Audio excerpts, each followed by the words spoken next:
Yeah. Therefore, the server is actually responsible to access that file from a particular sector or from particular track. And these files are actually stored there in the memory of that server. And there are some specific identifier that are used to identify that file, that where this file is actually stored. What is the actual source of this file? And the identifier is used for subsequent accesses until this session ends. And once the client has done all the necessary processing on that file, then there is an option that the client can close this file, and the server can reclaim the main memory space used by the client who is no longer active. It means there are some advantages of this, and number one is that there are fewer disk accesses, and the next one is that the stateful server know if a file was opened for sequential access and can thus read ahead the next block as well. And let me explain it here on the whiteboard, that we have a server here. This is a server, and this is the server memory. That is the memory of the server, and there is a file F1. This file F1 is actually accessed from this backing store of the server, F1, and it comes over here, and now it is inside the memory of this server. The client C1 and the client C2 will request for these files, and the server will access this file F1 to the client, right? So now the server will maintain this information about this file, that file F1 was transferred to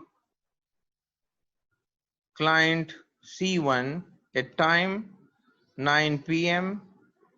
What was the size of file, number of instructions in that files, what is the status of this file, and what are, as we discussed in yesterday's class, what are the rights given to this client C1.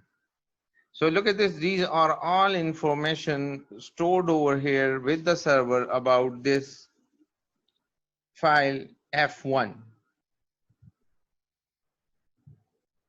So these are the states of file F1, that in which state this file is. Either it is in the read state, either it is in the write or alteration or modification state, or you can say there is any addition plus subtraction of data in this file, or there is a state of execution state. So these are all states which the server maintain over here, and therefore any change, any update in this file should be stored over here. And another example given over here is that when you install any operating system, just take a Windows operating system, then there is a bar on which you can see that it is now 10% downloaded or installed, then 20%, then 40%, then 50% installed. Meanwhile, if there is any power failure or any hardware failure,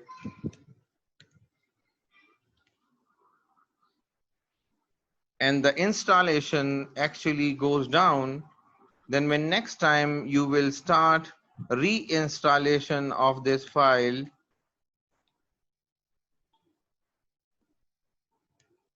then it will start from 41%. It will start from from 51%. It will start from here. And look at this. The reason behind this is say that someone have stored the state at 50%. So at 50%, you are able to save some data about this installation over here. Then after recovery, you would be able to start this information from 51% again. From 51% again, right? So this is actually the mechanism behind this stateless and stateful, that you can know about what is the current state and how it would work over here. So look at this.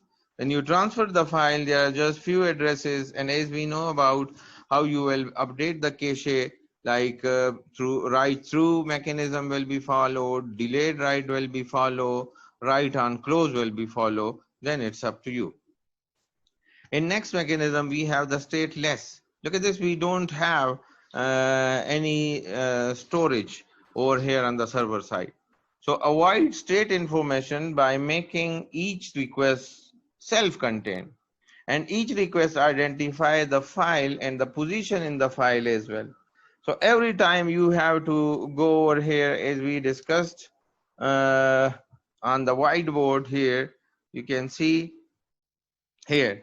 Look at this, there is no need to save all these states.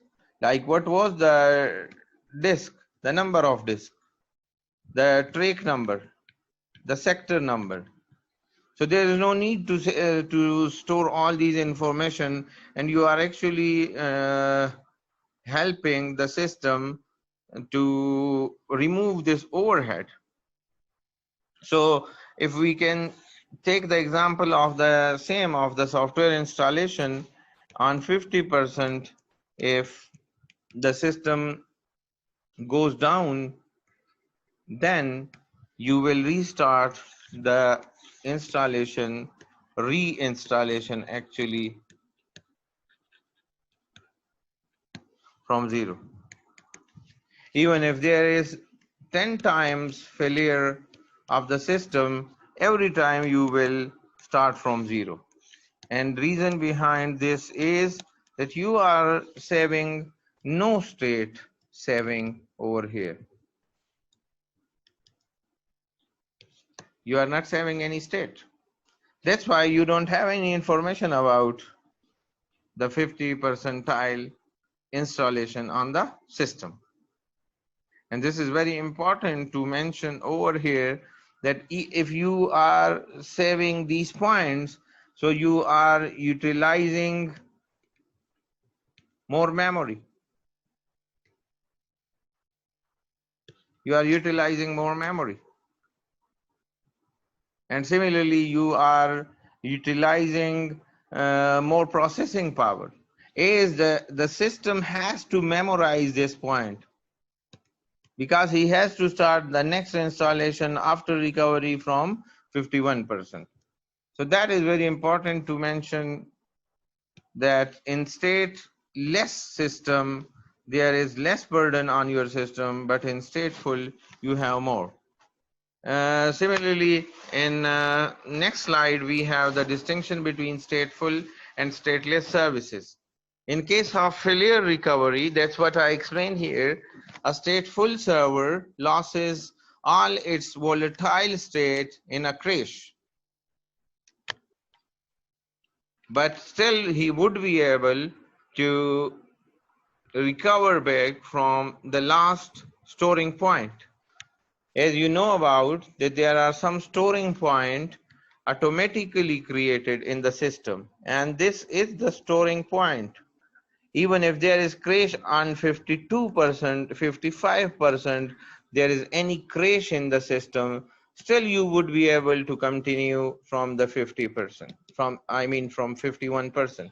As you have a stop where you can move back, this is a kind of backtracking that you can move back to the last point and you can start reinstallation from 51. Instead of going back to 0%, you are going to restart your installation from that point. Similarly, you can see there is restore state by recovery protocol based on a dialogue with the client or abort operation that were underway when the crash occurred. So then you still negotiate with the client and you can recover the system or the file from any safe state. And that is called restoring recovery from a safe state. The server needs to be aware of client failure in order to reclaim space allocated to record the state of crash client processes. And these are, for example, detection or orphan as well. What is an orphan? Let me explain it over here on this. That, for example, as I told you, this is a server and this is the backing store, and this is the server memory. And you have a file F1 here, you have a file F2 here, and you have a file F3 here, and similarly much more. And these are assigned to different clients, C1, C2, C3, and C4.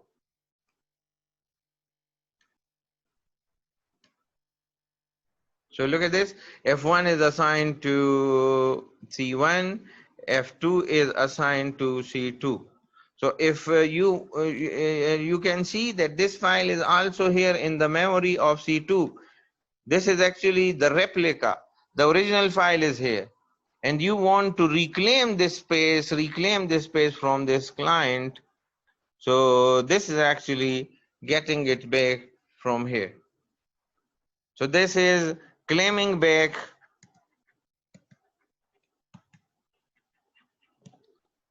your use space.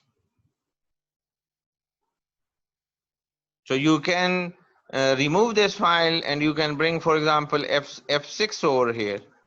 You can remove this file and you can bring F8 over here.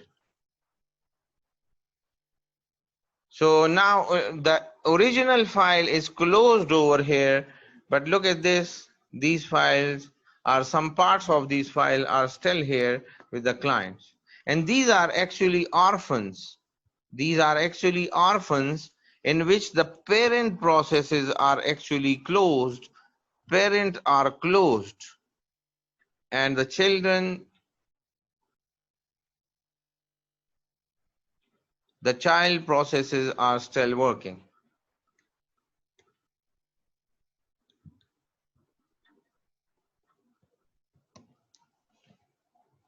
So in this case, you can see that the parent process is closed and the child processes are there. You also have studied this concept in classes, in which we have a parent class and we have many child classes. Child 1, child 2, child 3, and child 4. So look at this, if you close this parent class, and it can be by force closing, or in case of any failure, it will close. Remember, if it's a normal closure,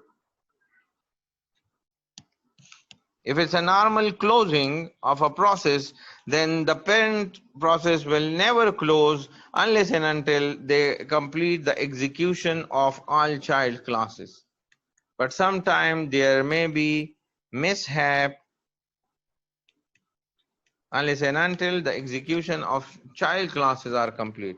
But sometimes there may be any failure, hardware failure, software failure, or by force closing of these processes, then the children process actually remain here in the system, and the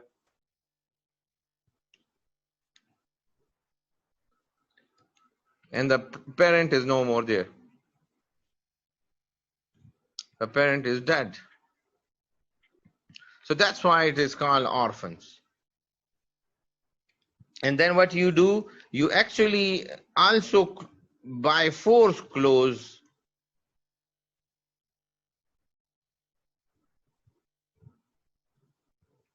these processes. And this by force closing is called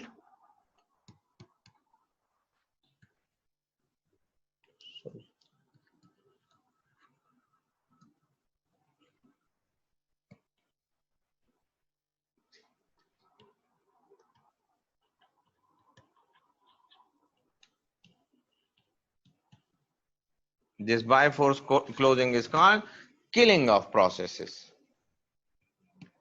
because you are by force closing these processes, right?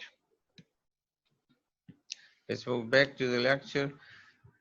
Now you can see over here, look at this, orphan detection and elimination. So this elimination is actually by force closing of this process. With stateless service, the effect of server failure and recovery are almost unnoticeable, and a newly reincarnated server can respond to self-contained requests without any difficulty. So whenever there is any failure, in case of stateless processes or stateless systems and stateful system, the response of the system is totally different. Because in case of stateful system, you have to approach the closest point and start the recovery from there. While in stateless system, you have to move to the and start from zero again and again. Whenever there is, you have to start it from that 0 point. Now look at this distinction over here. The penalties for using the robust stateless services. Look at this, there are certain penalties you can see over here. The first one is longer request messages, and the next one is slower request processing, and the third one is additional constraint imposed on distributed file system as well. Another thing is that we should add over here, you can save some state on the server side, and you can also save some state on the client side. So for example, if there is even some saving of data, some saving of state on the client side as well, then there will be no need of longer request messages. There will be no need of slower request processing. Similarly, there will be no need of additional constraints. The reason is something, as I told you, that now the new website, the new software, the new systems try to save some cookies on your local system. And then these cookies actually help you to access data from the server. And that's why there are many hackers who are exploiting this normal or this natural process of storing cookies to make your processing more efficient.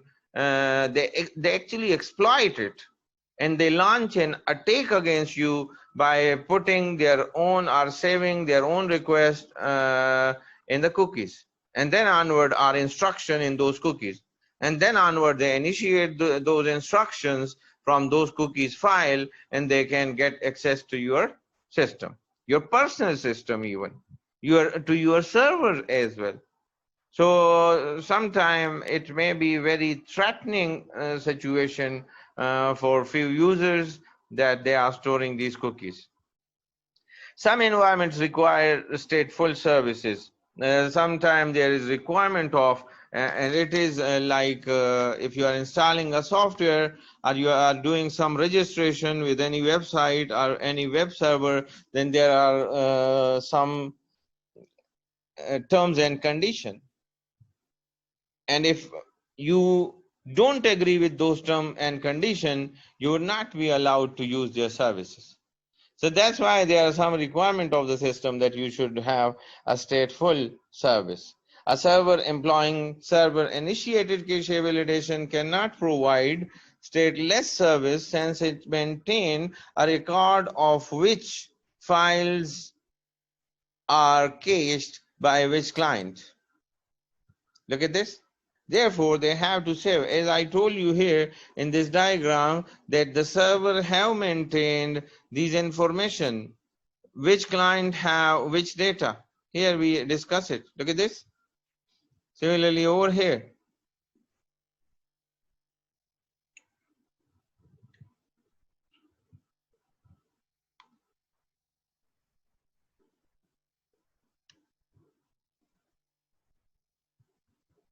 Here. Which client has which information?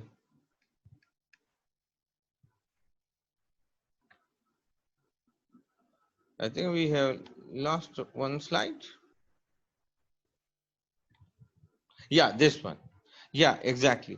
Look at this. These are the information stored about these files. The time of transfer, what was the size, what was the number of instruction, what was the rights actually given to this, what is the current state. So all these information which you stored here will be given over here in case of server.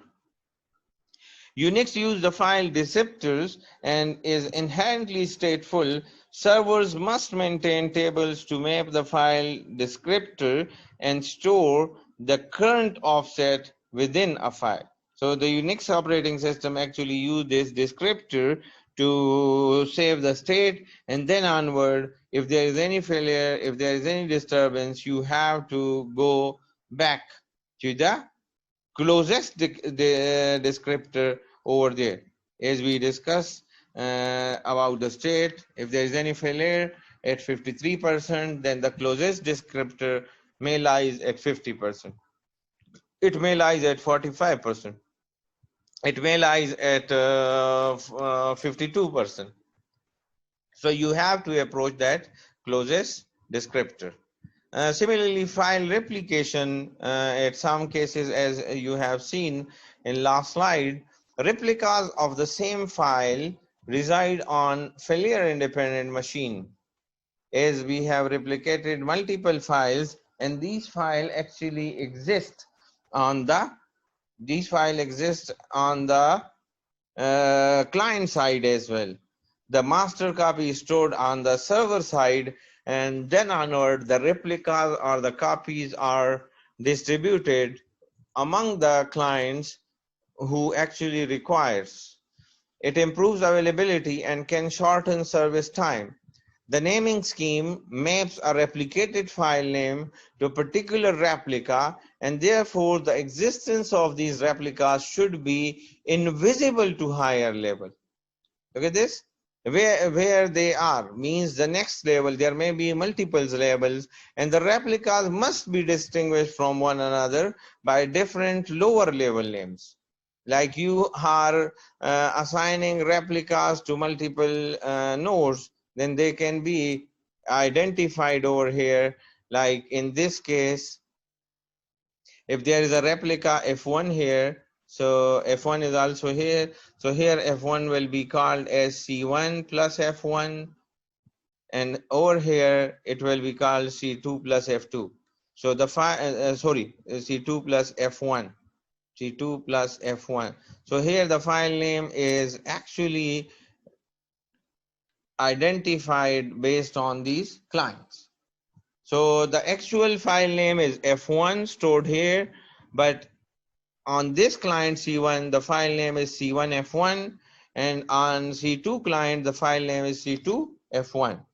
So even if there is any updation over here, it will come to F1 like this, C1 F1 file, and similarly C1, C2 and F1 file over here. So then onward, they will actually compare both of these, that what additional instruction it has, what additional instruction it has. And similarly, how they are different from each other, how they are different, how they are different from each other. You can also use this.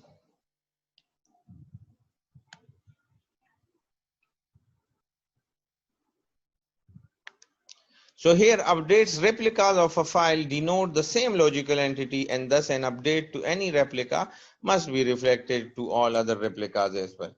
And as I told you that C1 F1 and C2 F2 will be compared, and the additional things will be accommodated in both files. Demand replication is reading a non-local replica causes it to be hard, so need to cache locally as well. So that's why to store your data, to update your file, you must need to store it on your local cache as well.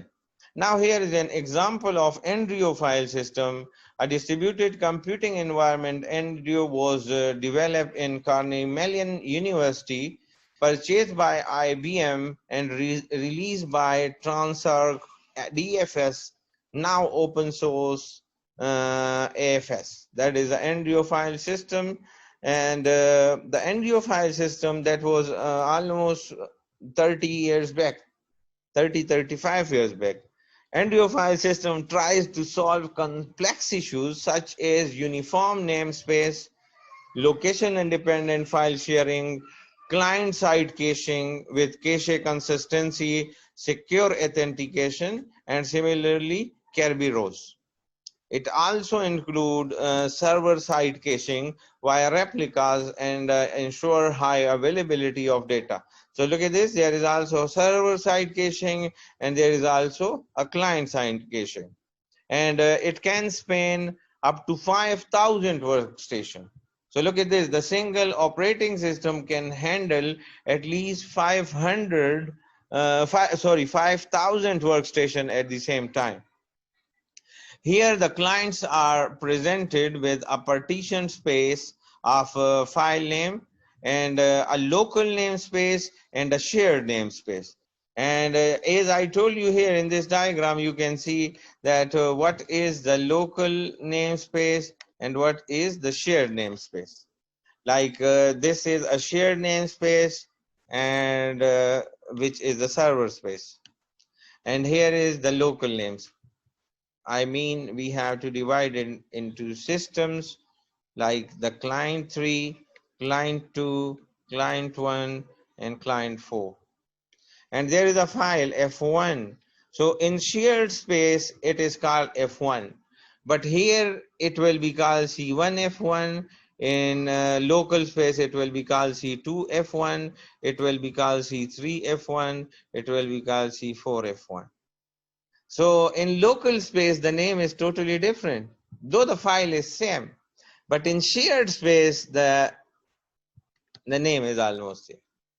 And that's why whenever there is any updation, all these clients' data will come here and they will be analyzed over here before updation of this file.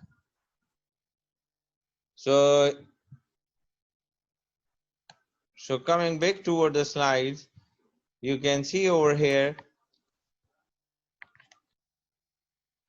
dedicated server called Vice present the shared namespace to the client. As I told you, in shared space it was F1. The client says an homogeneous, identical and location transparent file hierarchy. The workstation run the virtue protocol to communicate with the Vice. This Vice is actually now the server, right? And the virtue protocol is actually used by the workstation to communicate with the server, and are required to have local disk where they store their local namespace. So now here in this diagram, you can say that this is the WISE, which is the server, this is the WISE, and the protocol, the virtue protocol will be used, VIR2E, the virtue protocols will be used for communication between them.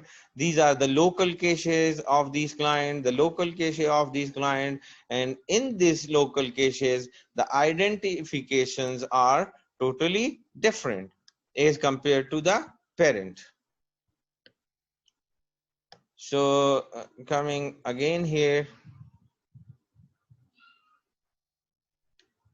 and now you can see the servers collectively are responsible for storage and management of the shared namespace. And that's what the server is doing, that it's taking all the responsibility of file F1 and taking complete, providing complete space to this file. Clients and server are structured in clusters interconnected by a backbone lane. So now it becomes a network of 5,000 computers. A cluster consists of a collection of workstations and a cluster server and is connected to the backbone by a router. So now it becomes a network of different workstations, and they are communicating with one another.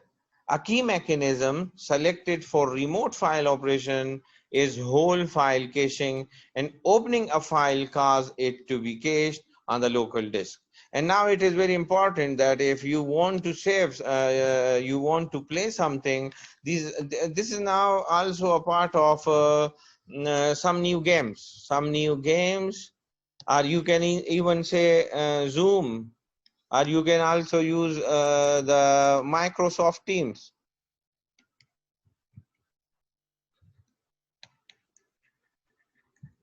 And similarly, you have Google Classroom. And similarly, you have Panopto. So look at this, using all these software, you have to install them first. You have to download and install them on your local system.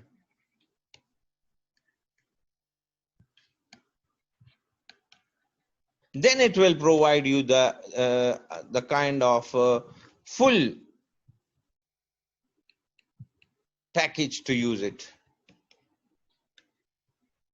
And that's what he's saying here in the last file, that you have to bring it to the local cache. So you install all these software in local caches. You bring them in local cache.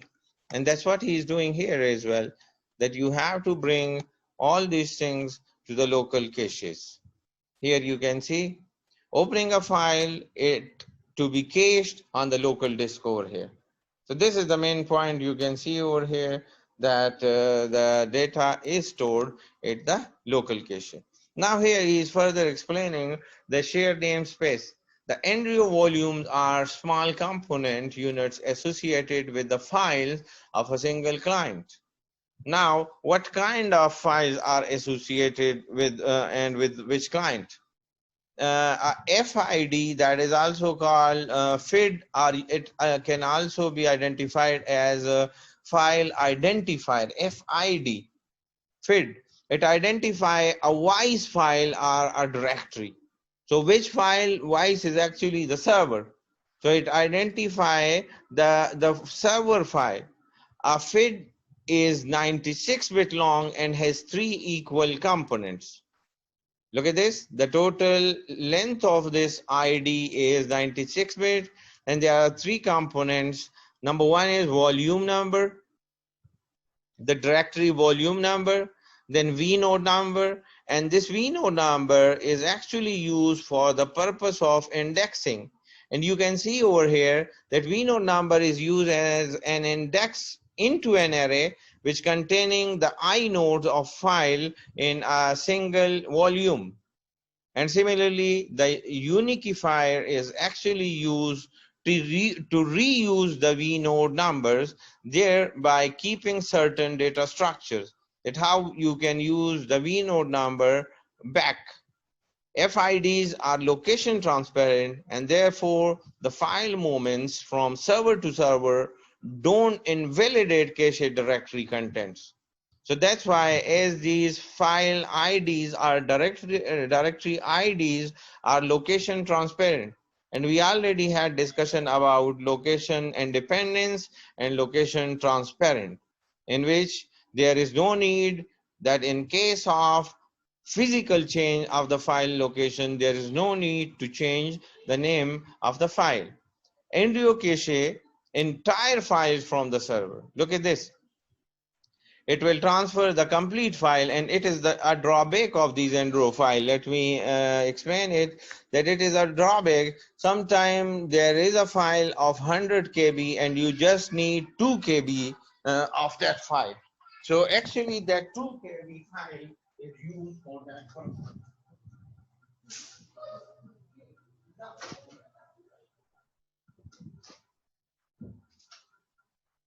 So actually this client workstation interact with a Wise server, and with Wise server only during opening and closing of file. The operating system on each intercept file system calls and forward them to a client level process on the workstation. And this process is actually called the Venus. And now you can say that the Venus cache files from Wise. Venus is caches file from server when they are opened, and stored their modified file of files back when they are closed, right? Similarly, reading and writing bytes of a files are done by the kernel without Venus intervention on the cache copies. So actually, Venus caches many things that include the contents, the symbolic links, and the path as well for different purposes. There are the Venus manages two separate caches as well, one for status and one for data. And as I told you in last class, that there is possibility that your cache memory can be divided into two parts. Look at this. And there can be the distribution in important, or you can say the high priority and low priority jobs, right? And similarly, you can further divide it into another part, that the files that is for servers and the files for clients.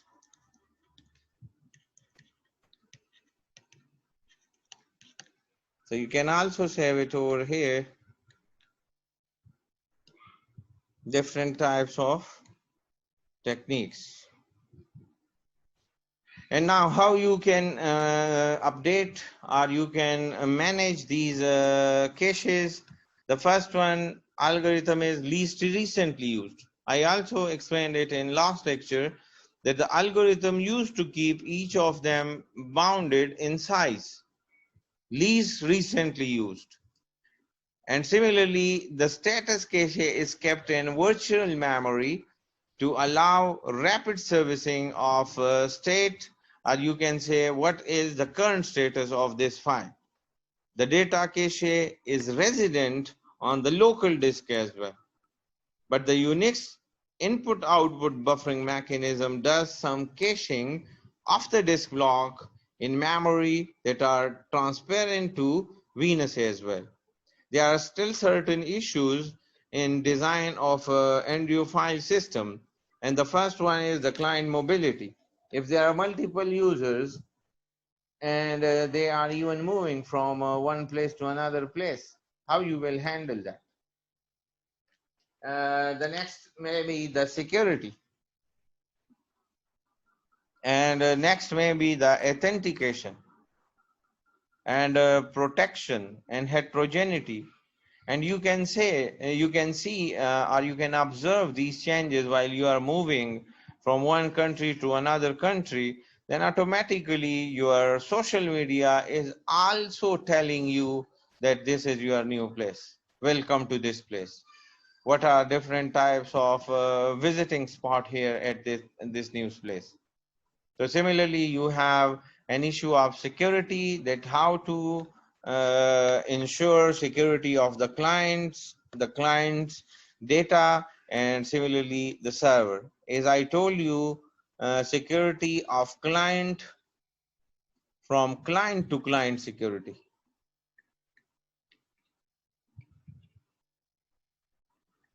Client to client security. Client to server security. And server to client security.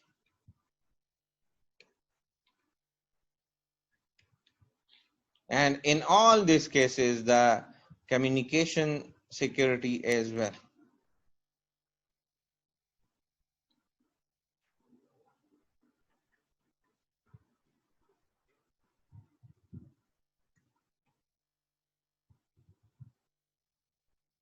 The communication security as well.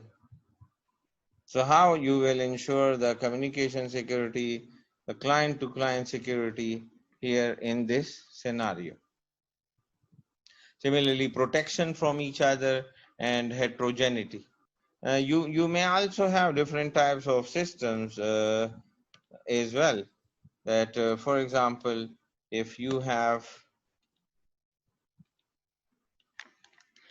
what kind of system you have?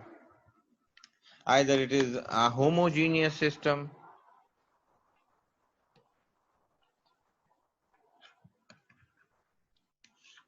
in which all systems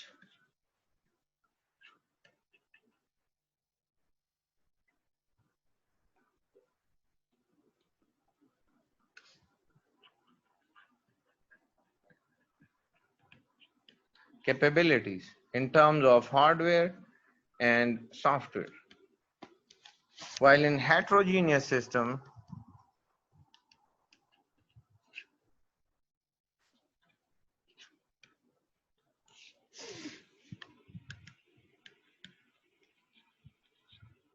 the systems have different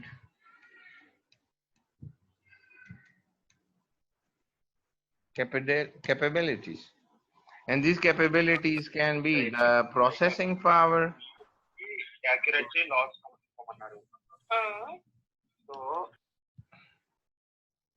excuse me,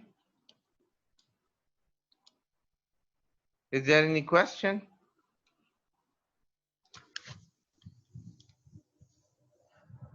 Is there any question?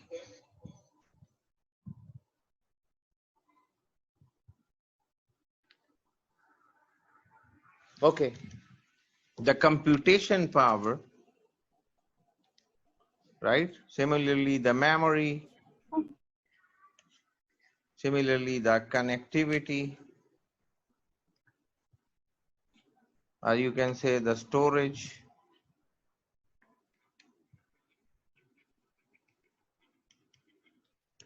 and similarly the transmission and the reception capabilities.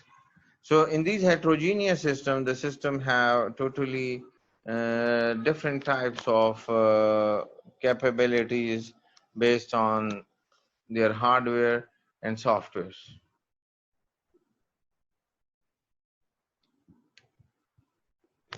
In Windows distributed file system, to unite files on different computers in a single namespace. Because it's again a single namespace at a single location as well. And make it easy to build a single hierarchical view of multiple file servers and file server shared on your network. To display files in a single directory structure regardless of what servers the files are on, where it is. And you can simply see over here in this diagram. This is actually for the Windows operating system. The distributed file system provides tools to aid and remove shares as necessary. And you can see over here, where is the main server? Then this is DFS root. And over here you can see DFS root, the applications, netware, users, and so on. So this is about the application, and you can see over here the DFS root volume is given over here.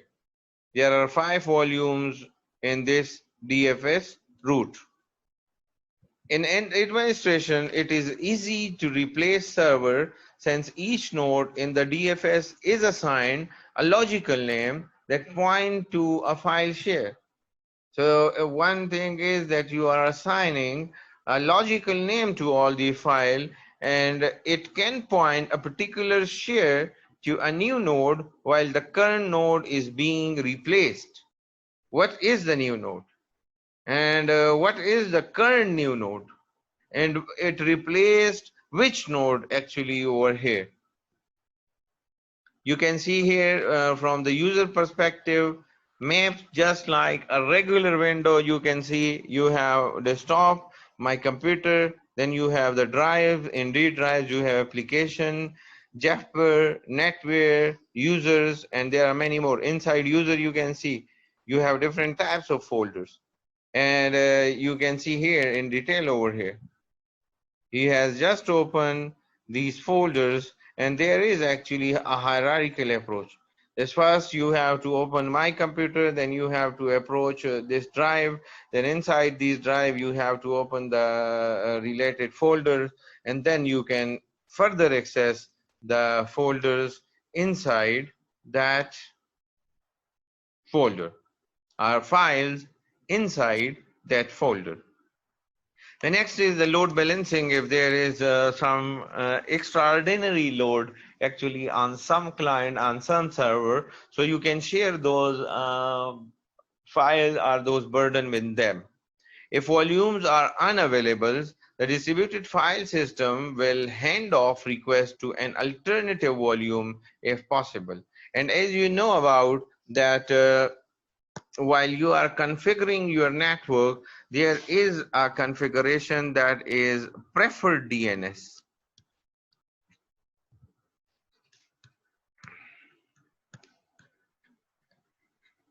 The preferred DNS server, and you have to provide the IP address of that server.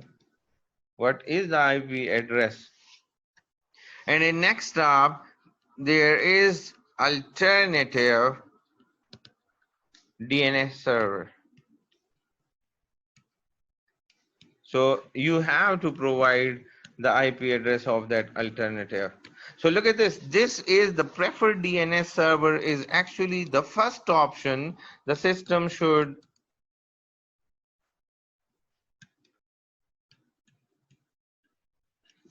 request.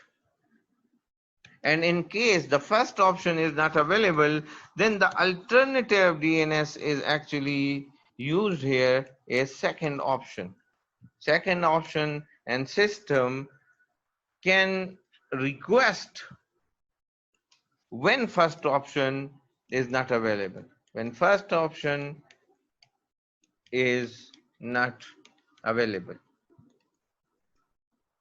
Right? So you can see over here that here in this case we have these options. Example, if there are 300 users required access to one volume, DFS can split user among 2 copies of 2 or more servers to balance the load. And in this case, 150 users will be assigned to one server and 150 users will be assigned to second server. Next is the naming transparency, in which we actually eliminate the need for end user to know where the information is physically stored. And this again, location independence and location transparency. There is no dependency of file name on file location. There is no dependency of file location on file name. It also is updating to accommodate additional storage as well. What are the additional storage? In the example here, you can see that user don't need to know the location of physical storage. This is also important from security perspective, that the user don't know about the actual location. Otherwise, if there is any attacker in your user, they can launch an attack against your data, against your server, if they come to know about the actual physical location of that file. So it can be swapped out behind the scenes to accommodate additional storage as well. So you can change the location of these files, and it will not reflect, it will not be visible to the user. As you know about that, in cellular network or in cellular communication, while you are moving in a or you are driving or you are moving with fast speed on a highway, so you are continuously changing your BTS point, and you don't know about that you are connected with which BTS point, and you are continuously talking to your friends, to your family using that network. Though the connectivity point, the physical connectivity points are changing from one location to another location when you are changing your location. This is again the diagram as we discussed about the cache updation in network file systems, and in workstation there are different types of algorithms, like there is write through, there is write break, and there is write on close. So this is actually end of our third lecture, and we have to start the next one now.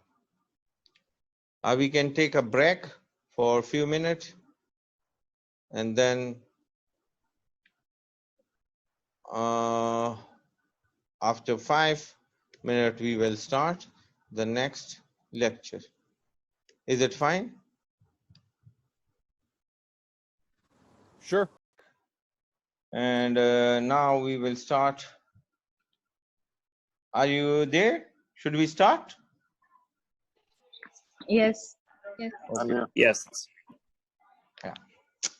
So the next lecture, I also uploaded this lecture on Canvas, as well as I uploaded a research paper.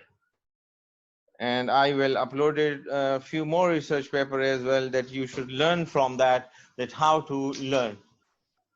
How to write a research paper, and you should identify the shortcomings in your area or the title of your paper you will select. So I will request everyone that you should select a topic for your research paper and share it with CR, class CR Tanvi, and she will write or register it on your name. And remember, it would be a kind of first come and first served based topic selection. So who has emailed first to the CR, then that topic will be registered on his or her name, and there will be no repetition in those topics. You can have a group of 2 students, and then you can distribute your work, that how you will work, who will study 2 years paper, 3 years paper, 4 years paper. You can distribute your work accordingly, right? We will discuss it in tomorrow class on Friday at the same time. So coming toward the lecture, that is the distributed coordination. And in distributed coordination, we will discuss about different clients and different servers, that how they will send instruction to each other, how they will communicate with one another. And here are some topics related to this chapter, that is the event ordering, the mutual exclusion, the atomicity, and the concurrency control, and the deadlock handling, and election algorithm, and reaching algorithm. So coming here to the course objectives, there are different objectives of this course. The first one is discuss different methods for achieving mutual exclusion in a distributed system.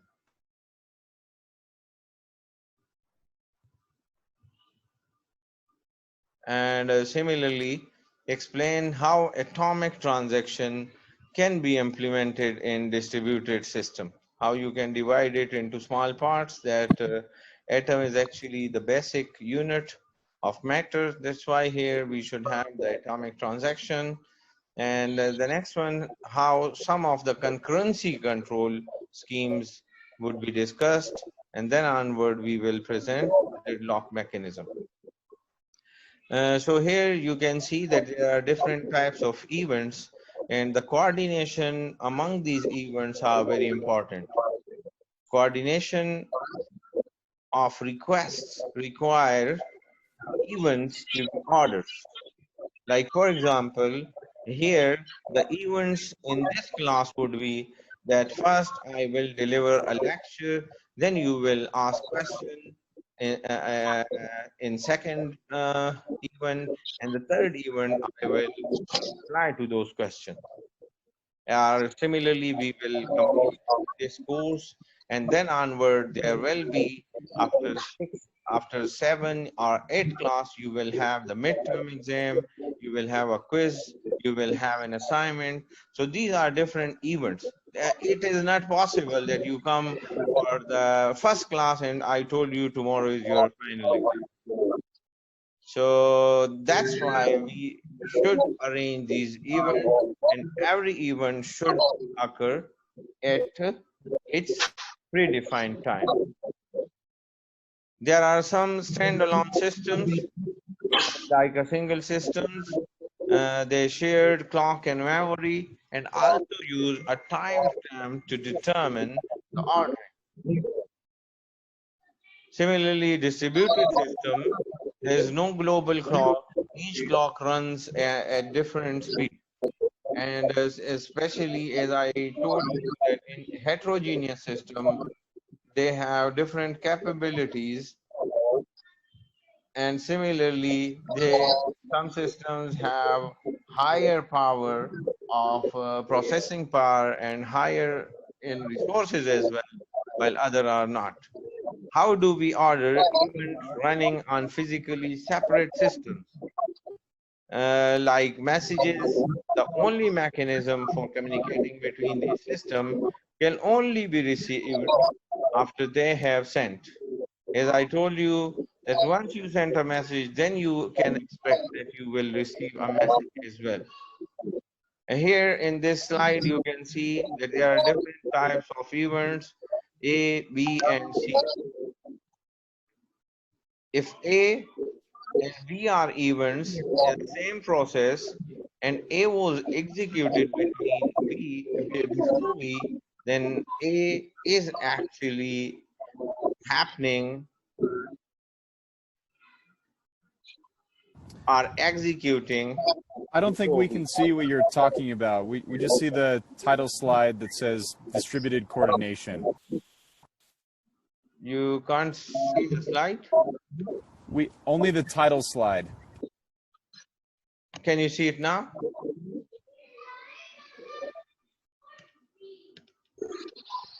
No, only the title slide.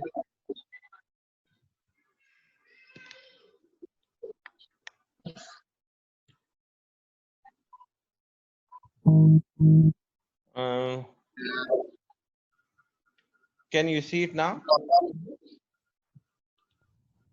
Yes. Yes. Now I see. Okay. I hope it's fine now. Right. Yes. So here, if A is the event of sending a message by one process, and B is the event or receiving that message by another process, then you can see over here that A will happen on B, or you can say B is dependent on A, C is dependent on B, therefore C is dependent on A as well. So actually this dependency between A and V and between B and C are direct dependency, while this dependency between A and B is indirect dependency. There is dependencies, and similarly you can see over here that there are three concurrent processes. Concurrent means that happen at the same time. There are three concurrent processing, and you can see, yeah, exactly. I also listen some echoes here as well. So if you kindly mute your mic, then my voice will actually not come back in your mic. Thank you so much. Thank you so much. Yeah. So we have even ordering here in upside. It will start from bottom up approach is here. Look at this, we have three processes, P0, Q0, and R0. And then onward P1, Q1, and R1, P2, Q2, R2, and you are moving in up direction. So P Q2 is actually dependent on P1. So it is not possible unless and until you don't execute P1, the execution of Q2 will not be possible. Q1 execution is important for execution of P4, and similarly R0 execution is important for execution of Q4, and similarly Q3 execution is important for execution of R4. And you can see that the time is increasing in this direction. You can see the implementation of this arrow is that it show you the execution pattern of these processing, and also tell you about the dependencies of these processing. You can associate a timestamp with each system event, which require that for every pair of event A and B, if A B, then the timestamp of A is less than the timestamp of B. It requires that every pair of events A and B, if A B, then the timestamp of, look at this, you can see here, let me explain here on the whiteboard that there are two processes. The process A will actually happen before B. So if you look at the execution time, then the execution time of A will be 10 a.m. and the execution time of B will be 10:30 a.m. The reason is that this 30 minute is actually the execution time, exit time of process A. So that's why the timestamp of A is lower than B. You can see over here as well that the timestamps of this are lower from.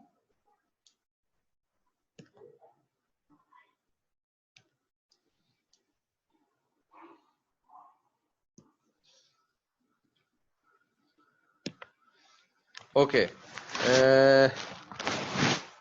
Within each process PI, there is a logical clock that is called LCI, and it is associated with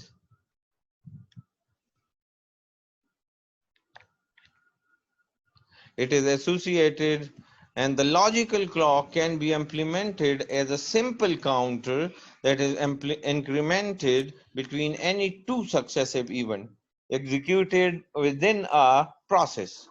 The logical clock is monotonically increasing. So look at this, monotonically means that one by one. There will be increase, one by one increase in this clock.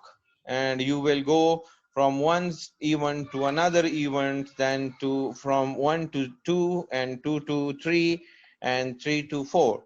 There is no jumping like random selection that you can jump directly from 2 to 5, 2 to 10, 2 to 9, 2 to 14, and so on. A process advances its logical clock when it receives a message whose stem is greater than the current value of its logical clock.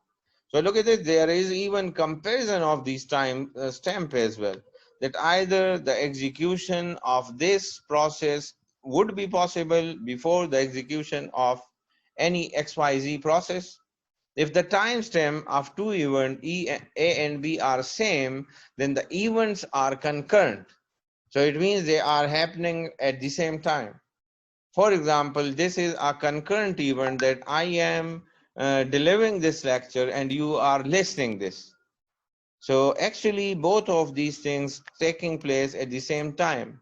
We may use the process identity numbers to break the ties and to create a total ordering. But first, you have to create an ordering between all those processes. Otherwise, your system will go in the deadlock state. Which process will happen before and the total even ordering? Define a notion of even ordering such that if A is happening before B, then A precedes B. If A and B are concurrent events, then nothing can be said about the ordering of A and B. Look at this, if both are concurrent, then you cannot say anything about A or B, that which one will happen. So here he has given a solution of this process, that each processor I maintain a logical clock. There is a clock maintained by each processor, that is LCI. When an event occurs locally, then the clock will increase by 1. Look at this, plus plus LCI, as we do in C++ language as well. When the processor X send a message to Y, it also send LCX in the message as well, right? So this is LCI is the logical clock of Y, LCX is logical clock of X. When Y receive this message, it will compare. That's the comparison I told you, that the processes will do between their local clocks. If local clock of Y is less than local clock of X plus 1, or local clock of Y is equal to local clock of X plus 1, then note, if time of A precedes time of B, then what will happen? So this is actually important, that which clock is higher, and either it is less than that, either it is higher than that, or either it is equal to that. So these are actually the three conditions based on which you can decide that which program or which process should be next for processing. Here another term is the distributed mutual exclusion, that how you can mutually exclude a program.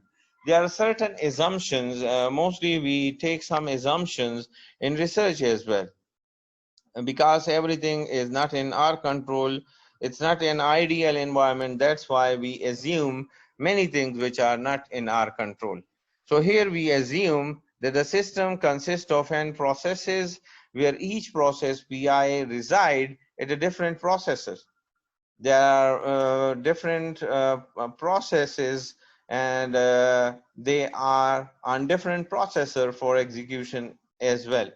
Each process has a critical section that require mutual exclusion, that only one process can be in its critical section and other process cannot be in in a critical section at the same time. That is the concept of mutual exclusion. For this, the requirement is that if pi, a process I, is executing in its critical section, then no other process pj is executing in its critical section. And it is the same. If you have a class of advanced distributed system at this time, you cannot have any other class at this time slot. We present two algorithms to ensure that the mutual exclusion execution of the processes in their critical section. So there are two algorithms actually he is explaining here about mutual exclusion. Number one is the centralized approach, DME, demilitarized distributed mutual exclusion, and the centralized approaches. So look at this centralized approach, how it will work. One of the processes in the system is chosen to coordinate the entry to the critical section. So look at this, we are actually dividing these processes into groups, and we are electing their leaders. A process that want to enter its critical section send a request to the coordinator. So the coordinator decide which process can enter the critical section next, and it sends the process a reply. When the process receive a reply message from the coordinator, it can enter the critical section now. After exiting its critical section, the process sends a release message to the coordinator and proceed with its execution. And this scheme required 3 messages per critical sections that include request, reply, and release. And over here you can see here in this diagram, this is actually the process P1, this is process P2, and here is the coordinator. So look at this, both of them are requesting to enter in the critical section. But over here, if you write the time, like this is 9 a.m., then over here, he is requesting at 9 a.m. and P2 is requesting after 5 minutes at 9:05. So that's why coordinator will check the timestamp of this request for both processes and will decide that who requested first. So you can see in third line, the coordinator actually assign or actually allow the process P1 to enter in the critical section. Excuse me. And here the critical section is almost like 5 to 10 minutes. After completion of this execution of process P1, it will send the release message that it has released the resources, and now the coordinator is allowed to assign these resources or to allow any other process to enter in the critical section. And in next clock pulse, excuse me, in next clock pulse, you can see that the coordinator is sending a reply message to process P2, and now the P2 will enter in its critical section. Once the P2 completed execution, it will release the required resources, and now any other process, means process 3 can enter in the critical section. There are certain advantages and disadvantages. Advantages can be that there will be no collision, there will be no contention, as the contention is resolved by the coordination. But the disadvantages may be here that there is no priority assigned to any process, and they will they will actually get the resource or go in the critical section on first come and first serve basis. Here another one is totally opposite to that. That is a fully distributed approach, that is DME, again distributed mutual exclusion.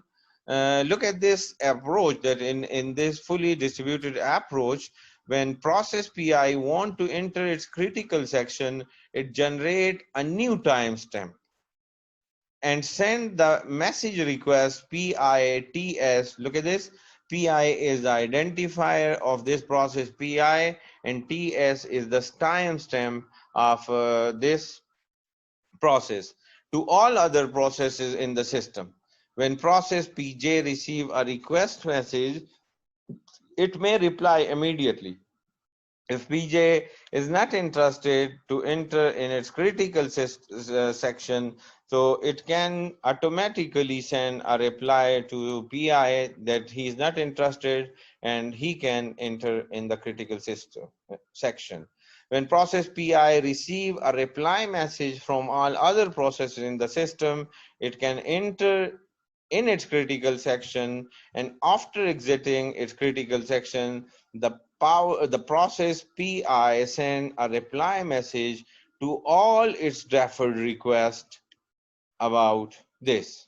So you can see over here, there are this is a fully distributed system approach, a decentralized approach, where P1 is requesting P2 and P3 that he want to enter into the critical section. And you can see the request is request 1 by P1. It means P1 has originated this request earlier than P2. So in next section, you can see that request 2 from P3 with green line, and it is requesting to P1, P2 and P1, and now P2 reply to both of them. P2 reply to both of them, and similarly P3 also reply to P1, and now P1 will actually go in its critical section. And now once he complete the execution of its program, then he will reply to P3 that now he can enter in this critical section. So look at this, the advantage of this approach is that you don't have a single point of failure. There is no controller, there is no coordinator. You have to do it by yourself.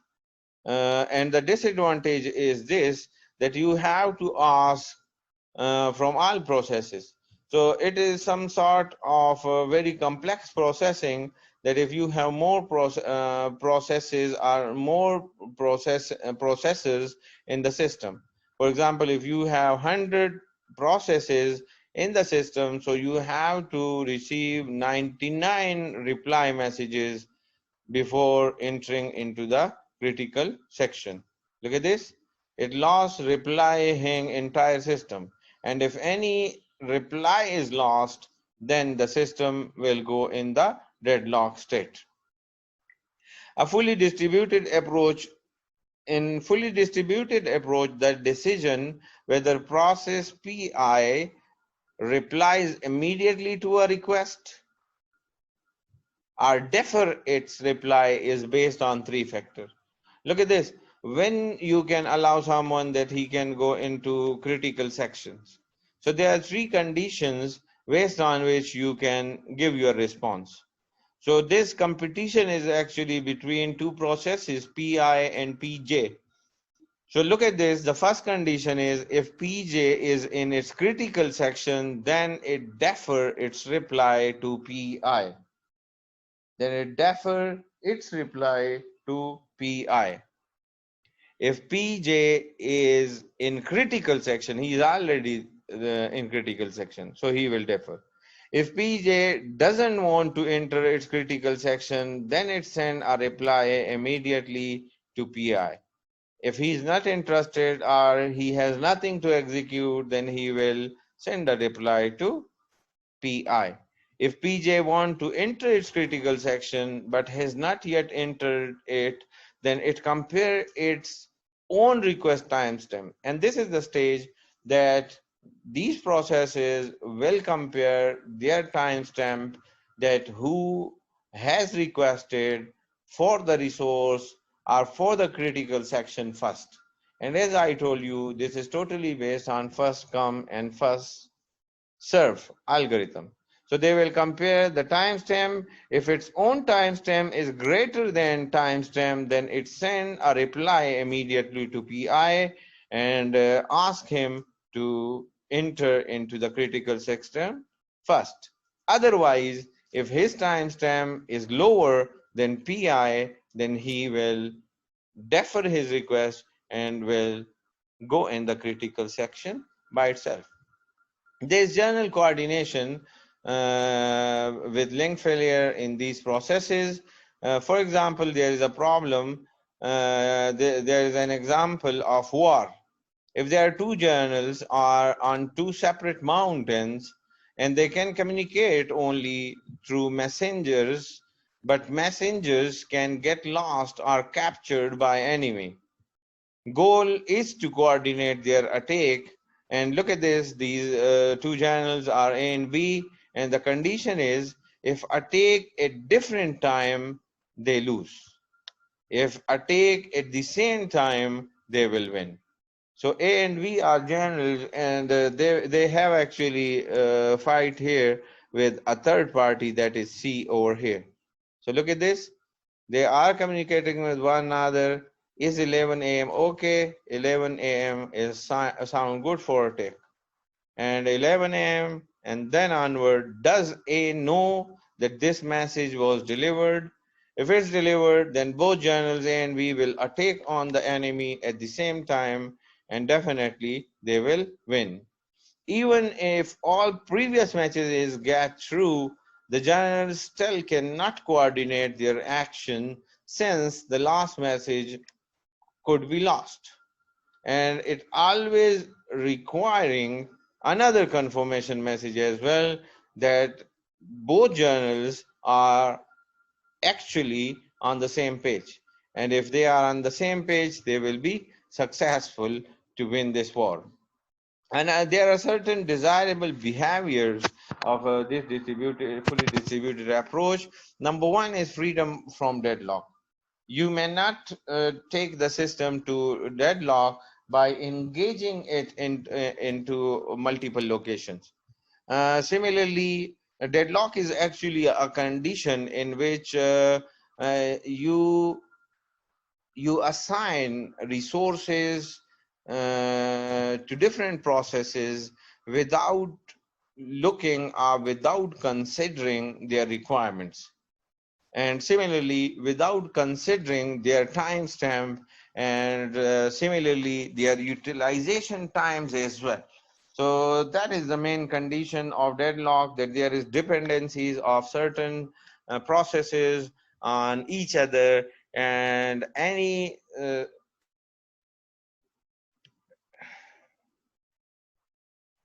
user or any server or any client can do that. Here you can see in this diagram that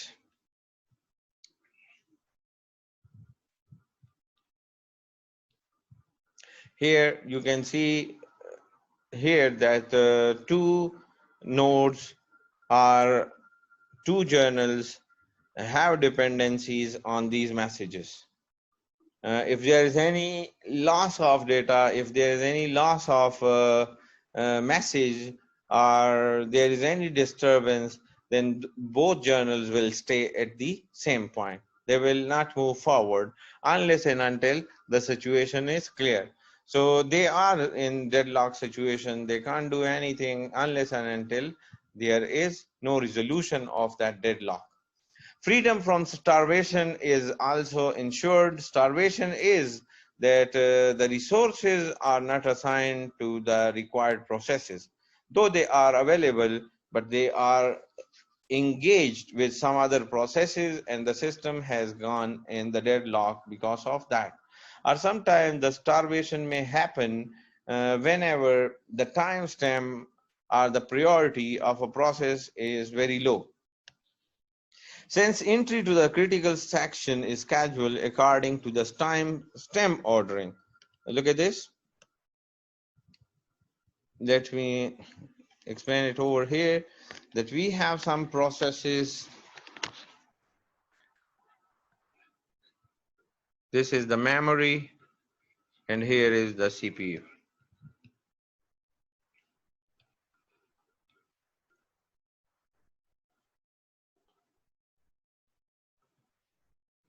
So look at this, P1, P2, P3, and P100. So P100 has the lowest priority.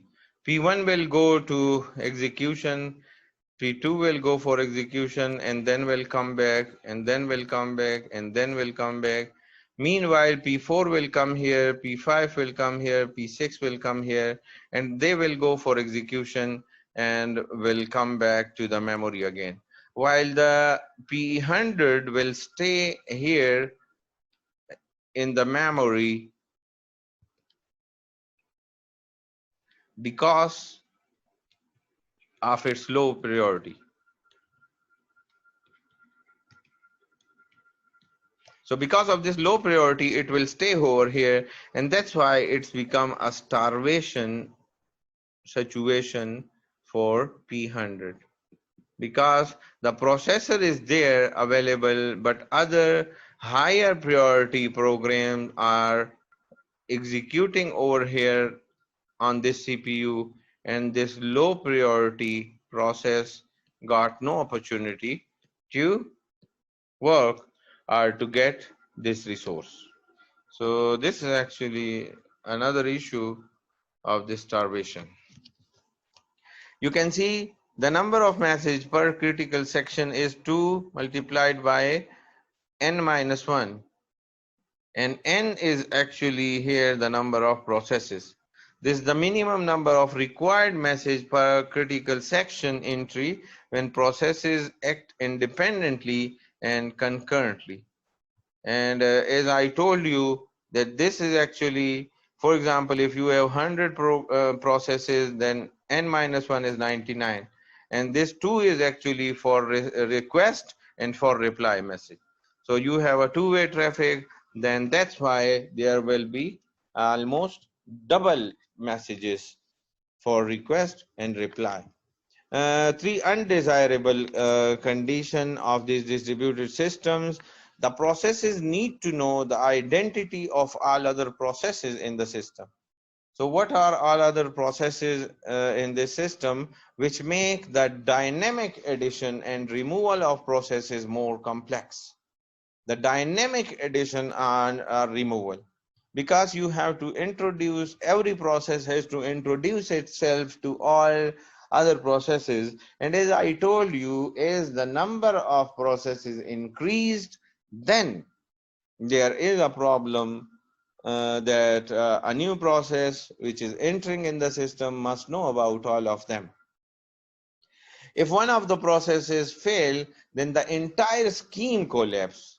This can be dealt by continuously monitoring the state of all the processes in the system. All the processes in the system. And look at this, as the number of these processes will increase, then it will be more challenging and more complex systems. The processes that have not entered their critical section must pause frequently to assure other processes that they intend to enter the critical section. And this protocol is therefore suited for small, stable states of cooperating processes. And that's why I told you it's not for the large system. And the reason is very clear. The reason is very clear that you will not be able to handle a large number of processes in this system. We have another approach that is a token passing approach, as we discussed in token ring topology, that a token will circulate in the system, and token is actually a special kind of permission message, and the position of this token actually entitles you to enter in the critical section. You can also define the time of this token, for how much time you can hold this token, but this is actually, again, the token is the precedence that you can enter in the critical section at that time. Processes logically organized in a ring structures, and unidirectional ring guarantee freedom from starvation as well. Unidirection means that if you send a message in this direction, like this is actually a ring topology,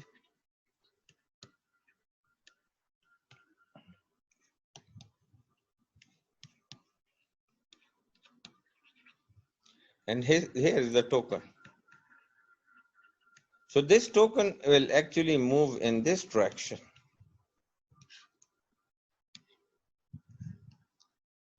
And for example, if token span 5 minutes per system,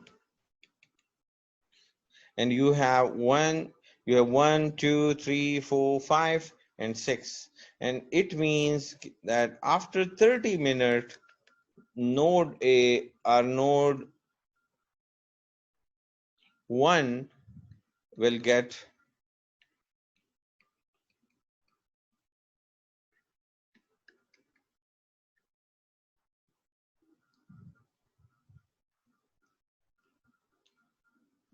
one, two, three, four, 5, and 25-minute,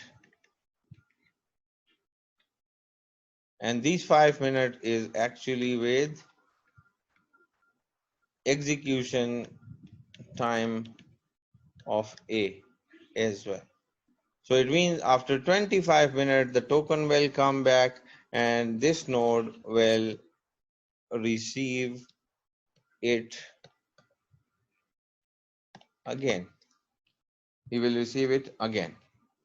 So this is actually the concept behind this token ring approach.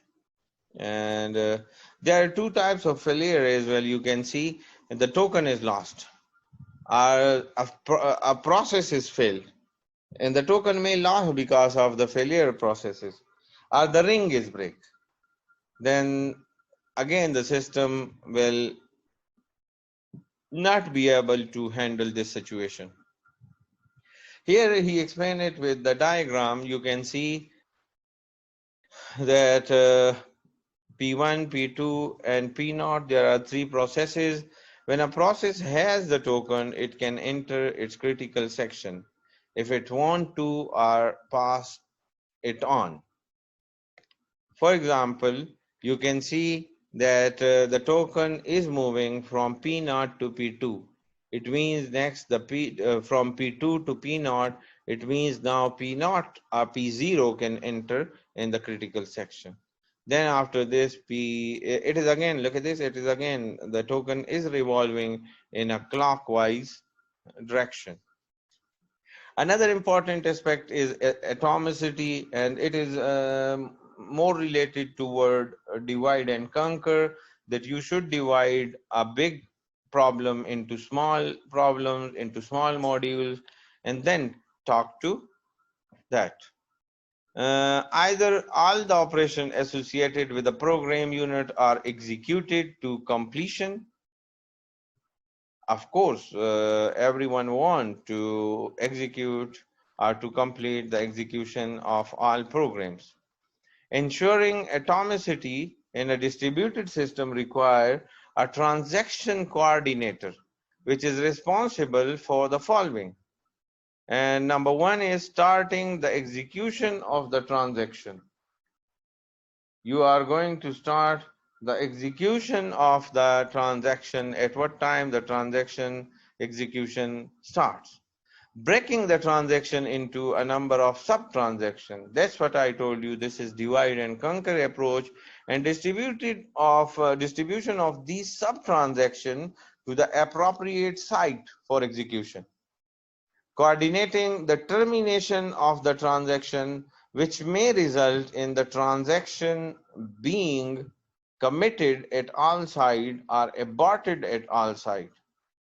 So coordinating the termination of the transaction, which may result in the transaction being committed at all sides or aborted at all sides. So look at this, you have to check that which part or which sub-transaction has completed the execution and which has not. And this is actually the most important thing over here, that you have to then take care of all sub-transactions, and you should know about the location of all sub-transaction, the allocation of all those sub-transactions, and their dependencies on different hardware, on different softwares available at different location. In distributed transaction, the problem is that how can we atomically update state on 2 different systems?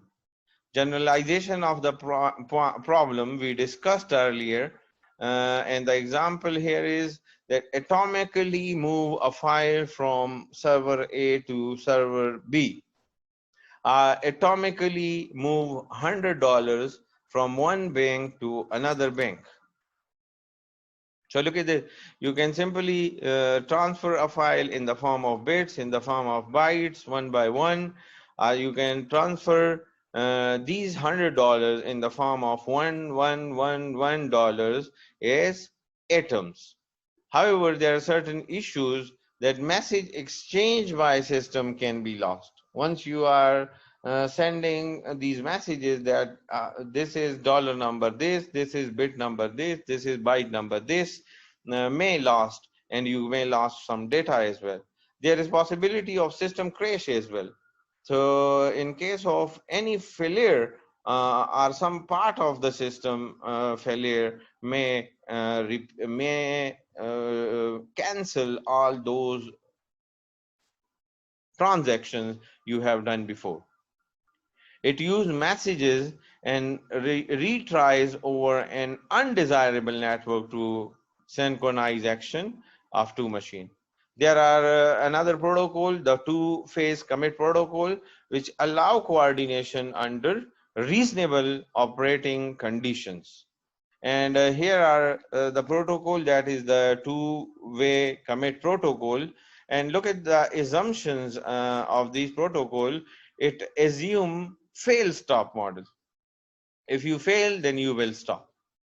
Execution of the protocol is initiated by a coordinator. So look at this, the processes are again organized as a coordinator, as a group leader, as a head, and the other will work as a subordinate.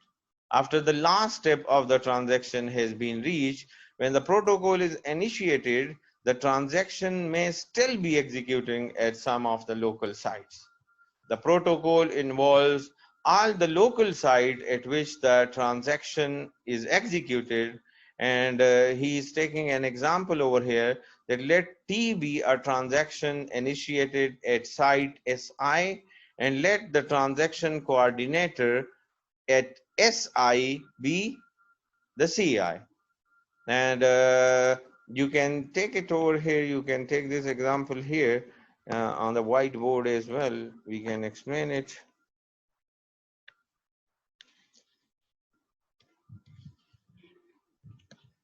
Look at this, we have these different sites. So this is site 1, this is site 2, and this is site 3. And here we have the clients, or here we have the coordinators. So out of these C1, C2, and C3, you have to determine the coordinators, that which one is the coordinator. The coordinator is then onward responsible to take the decision in this case. And here in next slide, he actually explained over here that CI is actually the coordinator, and the prepare T transaction record to the log. If CI send prepare T message to all sides, when a side receive prepare transaction T message, the transaction manager determine if it can commit the transaction. For example, if I am calling you on your cell phone, then and you are in the class, or some of your friend is actually calling you now and you are in the class, so you can see that either you can commit and you can communicate with them or not. And for example, there is a possibility that you can hold the mic, you can mute the mic, and you can talk to them as well. So this is actually related to the commitment that you are able to do at that time or not. So here you can see, if no, add no transaction, no T, record to log and respond to CI, that is the coordinator, with abort T, that I cannot commit at this time. If it is yes, then you can see add ready transaction, record to log. Or similarly, you can send ready T message to the client as well. The coordinator collects responses and all respond ready. It means the decision is commit. For example, if you are ready, then you can commit for that transaction as well. At least one response is abort, then definitely the decision will be aborted. at least one participant fails to respond within timeout, then still it is an abort operation. And as I told you earlier that there is a dependency on all other processes or all other programs who are working with you in this system. You can see in phase 2 recording decision in the database as well, that now you will record this decision that either they promise for commitment to take this transaction or they abort this decision. Coordinator add a decision record as well, either it is abort T or it is commit T to its log and forces record onto stable storage. The coordinator sends a message to each participant informing it of the decision. And look at this, he is informing each participant. This is very important to note over here, that he is informing each participant over here that this program or this process has committed for this transaction and this one has aborted. The participant will take appropriate actions accordingly. And as you know that the processor will take the necessary action as per their requirement. Another one is failure handling in two-phase commit protocol, like site failure. If a site fail and then recover, we need to check the log file for next decision as well. Look at this. If a site or if a client fail, then you will see in that database in which you stored that what was his decision earlier. Either he committed, either he aborted, or he sent a ready message. So the log file may contain a commit T record. In this case, the site execute redo. The log contain an abort T record as well. And in this case, the site executes undo transaction, right? And similarly, the log contains a ready T record as well. And what the decision will be in this ready T, he will consult the coordinator. The coordinator CI, if the coordinator is down, then the site will send a query status T message to the other side, and the log contain no control record concerning T. If there is no record concerning that transaction, then in that case, the CI must have aborted T and the site execute undo transactions.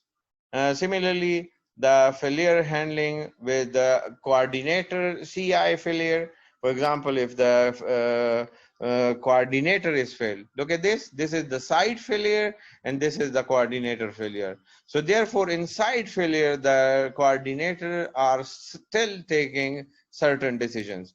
While in case of coordinator failure, what will happen? If an active site contain a commit T record in its log, the T must be committed. Look at this, at the side you have commitment for transaction, then you must go. If an active site contain abort record in its log, then T must be aborted. If some active site doesn't contain the record ready T in its log, then the failed coordinator CI cannot have decided to commit T, right? If some active site doesn't contain the record, they don't have any record about that, then in that case, the failed coordinator cannot have decided what to do rather than wait for coordinator. Look at this. In this case, you have, if you don't have any record in the log file, then you have to wait for the coordinator that it should recover back and then it should take the decision. It is preferable to abort T. So that's why it's preferably go toward abortion. And all active sites have a ready T record in their logs, but no additional control over here. Therefore, in this case, we must wait for the coordinator to recover. So the recovery of the coordinator is very important. So look at this, if there is no information in the log file, the system by itself or the site by itself is unable to take this decision. And that's why I told you, when you are giving too much power to the coordinator, then you are increasing your dependency on this coordinator. So in case of failure of the coordinator, you cannot take any decision independently. That's the problem with centralized approach. While in fully distributed approach, you have this liberty that you can take these decisions by your own. You are coordinator by yourself. So you can take these decisions, and you will not waste your time by waiting the coordinator to recover. And another problem is the blocking problem, where T is blocked pending the recovery of site SI, and the transaction is sometime blocked because there is the failure of a site, and you have to wait for this. So I think it's enough. We have almost studied 50 slides. So I think it is enough for today's lecture. G, what you say about it?